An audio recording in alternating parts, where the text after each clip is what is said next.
Баршаңызға қайырлы күн достар. Бүгін сіздерге күннің ыстығында шөліңді басатын өте дәмді салқын сусын жасап көрсететін боламын. Сіздерге ұнайды деп сенемін және жасап көруді кеңес етемін. Сусынды жасау үшін бізге ең алдымен шекер қажет және каркаде гүлдері. Мен каркаде гүлінен 3 қасық алдым. Жалбыз жапырақтары, жүзім сағағы және мандарин. Және бұл жерде ескеретін нәрсе, мынау ингредиенттерді, яғни мандаринді орнына апельсин немесе лимон алуға болады, және жүзімнің орнына кез келген өздеріңіз қалаған шие немесе құлпынай сияқты жемістермен ауыстыруға болады. Мандаринді қабығынан тазалап, сүйектерінен тазалап, осындай бөліктерге бөліп аламын. Бұл сусын оңай әрі тез жасалады. Ең бастысы, сусынды жасағанда көбірек қып жасап қойсаңыздар, тоңазытқышта сақтап, немесе басқа графин сияқты ыдыстарға құйып қойып тұтынсаңыздар болады. Барлық ингредиенттерімізді дайындап алғаннан кейін мен өстіп кастрөлге су құйып қайнатып алдым. Суды мен 4 литр мөлшерінде алдым.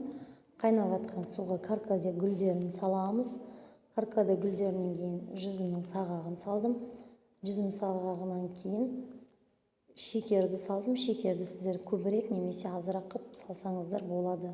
Яғни соктың қаншалықты тәтті болатындығын өздеріңіз шешесіздер. Және де ең соңында мандариннің бөліктерін салдым. Қайнап шыққаннан кейін бетіне жалбыздың жапырақтарын саламын. Жалбыздың жапырақтарын салғаннан кейін бір араластырып болған соң жемістердің өзі судың бетіне көтеріледі. Содан соң тағы 1-2 минут бұрқ еткізіп қайнатып, астын сөндіре саламыз. Әдемі сусын көзге де әдемі көрінеді.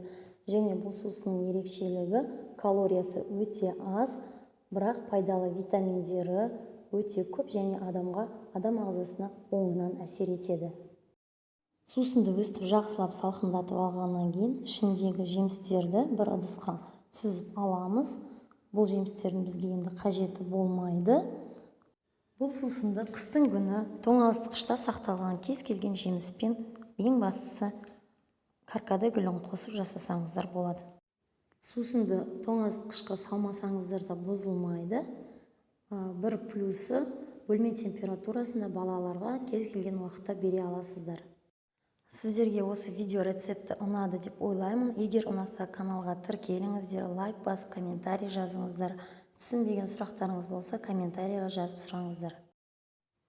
Видеоны соңына дейін көргендеріңізге рахмет. Видеомен достарыңызбен бөлісіңіздер. Бұл менің каналымның дамуына көмектеседі.